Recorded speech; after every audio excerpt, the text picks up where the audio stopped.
Heinz Ketchup, Beats Headphones, the Bagel Biter Original Guillotine Bagel Slicer. Every product sold by Amazon starts its journey the same way, in a semi at the loading dock of a massive fulfillment center. Inside, an army of workers unload the boxes and scan each item. And while there's automation everywhere, this is largely a job performed by people, not robots. A team of workers called stowers stash the items, well, anywhere. No rhyme or reason. Products are stowed in the first empty space. It makes for unusual bedfellows. Hello Kitty next to Vans sneakers and Alpine speakers.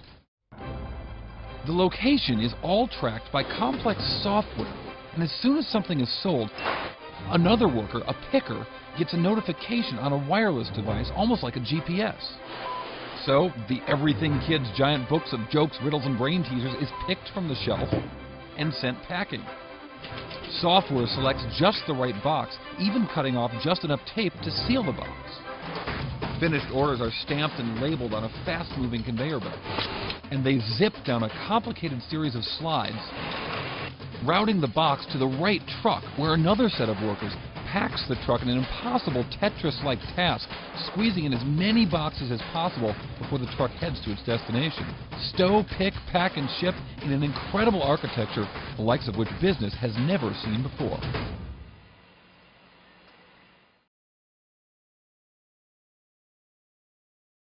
Hi, Jeff.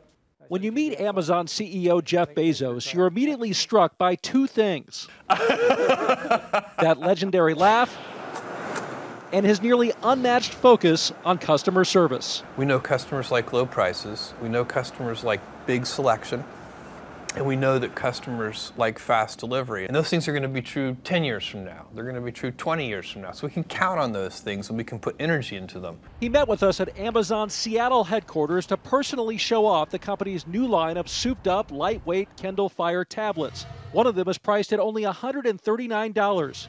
Apple's cheapest iPad is nearly $200 more. One of the things you've done so well at Amazon is you've undercut all of your rivals by keeping the prices low. Does that same strategy apply to tablets? Yes, our approach is premium products at non-premium prices. So we sell the hardware at break even, so we don't try to make any money when we sell this hardware.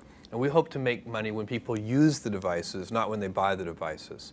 And so that's a very different approach from most companies.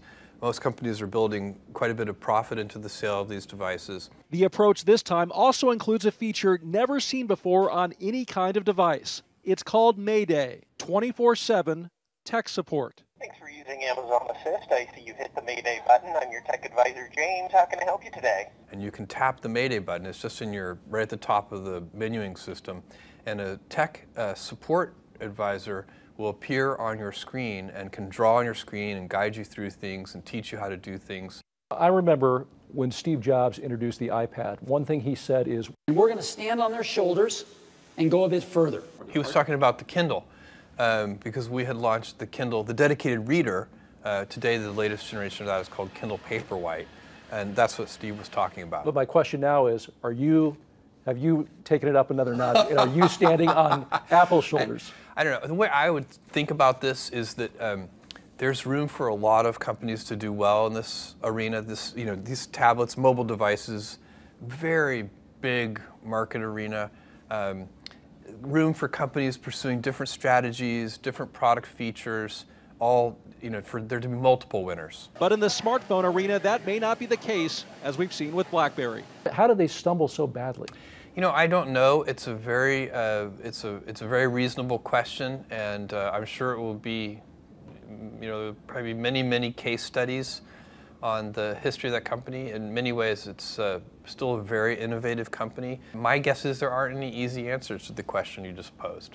But what about the questions about Bezos and his latest move, his $250 million purchase of the Washington Post? These are among his first public comments on the acquisition. Why did you get into the newspaper business? For me, I thought the Washington Post is an important institution, and I am optimistic about its future. It's a personal investment, and I'm hopeful that I can help from a distance, in part by providing runway for them to do a series of experiments, and in part through bringing some of the philosophy that we have used at Amazon to the Post. That philosophy, he says, comes down to this. What has worked at Amazon is focusing on the customer, being putting the customer first, which is easy to say but difficult to do. And if you really are customer-centric, it's like being the host of a party. You're holding the party for your guests. Sometimes the host of the party is holding the party for the host of the party. And that leads to a different kind of party. For Amazon, the party couldn't be much better now, as its stock recently hit an all-time high. And the company is poised to become even more relevant in people's lives as it works to expand its popular same-day delivery throughout the country.